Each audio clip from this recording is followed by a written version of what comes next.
Since last fall, more than 12,000 North Korean servicemen have reportedly been deployed to fight alongside the Russian army in Ukraine. More recently, Ukraine has accused the Kremlin of recruiting foreign fighters from an entirely different region. Growing numbers of mercenaries from Cameroon, Ghana, Senegal, Uganda, and other African nations reveal the extent to which Russia is struggling to recruit fresh troops among its own population. Reporting from Ukraine, special correspondent Simon Ostrovsky investigates how these mercenaries also represent an increased reliance on guns for hire in some of the world's deadliest conflicts. This is one of 5 prisoner of war camps in Ukraine, and the Ukrainian authorities won't tell us how many POWs they have. But what we do know is that there's a mix of Russians who were captured as well as foreign nationals from third countries. And increasingly, many of those fighters have been from Africa. A vast Kremlin-linked network of recruiters is pulling in thousands of mercenaries from across the African continent to fight and die for Russia in Ukraine. The lucky few who survive end up here, where 1 in 10 are foreign fighters, according to Ukrainian officials. But the ramifications of what's happening go far beyond this European theater of war. The African recruits and other internationals are helping Russia increase its battlefield numbers. But that's not just a problem for Ukraine. They're leaving their homelands in such high numbers, particularly in some countries in Africa, that it's becoming a security issue there. Cameroon. So many troops from Cameroon have joined up that the Cameroonian Defense Ministry ordered its officers to, quote, immediately take appropriate measures against desertion.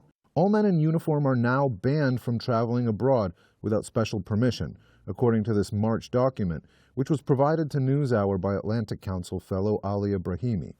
The Cameroonian government are feeling vulnerable. They're fighting on 4 fronts at least. Pirates on the coast, Central African rebels in the east, English-speaking separatists in the south, ISIS and Boko Haram that are on the march in the north of the country. They can't afford to be losing any soldiers, let alone their most skilled soldiers, let alone their special forces, who we know are going to Ukraine, they're fighting in Ukraine, and they're dying in Ukraine.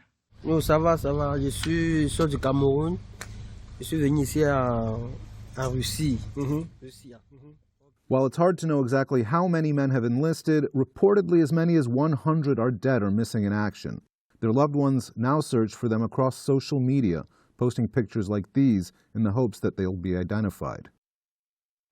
Petro Yatsenko from Ukraine's coordination headquarters for the treatment of prisoners of war says that over the past few months he's seen an increase of foreign fighters at camps like this one. We know why the Russian government is recruiting foreigners to fight in its military. They need more men. But why are these people agreeing to fight for Russia? I mean, the numbers of people being killed on the battlefield is huge. Russia needs more and more cannon fodder. They never say the truth for these foreign mercenaries. They promise them very big salaries. They promise them to be very far from the front line. In fact, they were thrown to the front line, to this kill zone, to the very hard conditions to survive. Mohammed Imra, age 26, is originally from Egypt. He says an army recruiter promised him a Russian passport, but after just 3 days of fighting, he ran out of ammo and was captured, along with another mercenary from Egypt, but not before seeing his comrade die right next to him.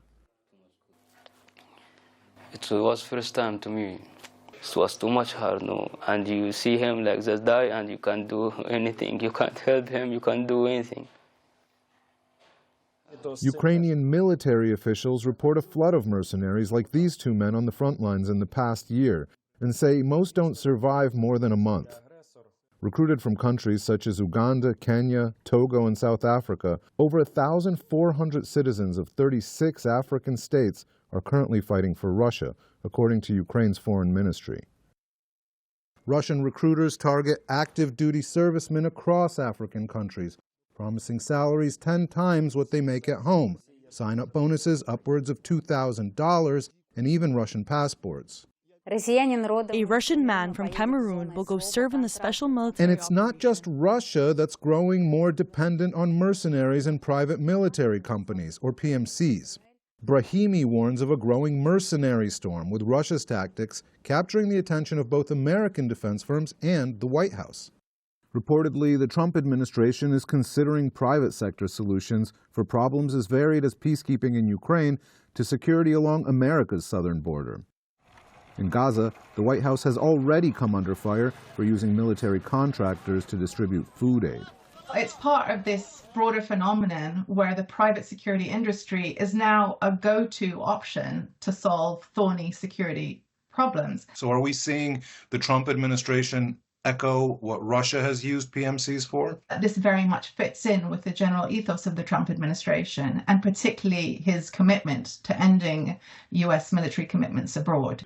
And in Ukraine, the number of foreign combatants keeps climbing. The vast majority of captured foreign fighters end up in legal limbo, with neither Russia nor their home countries interested in trading for them.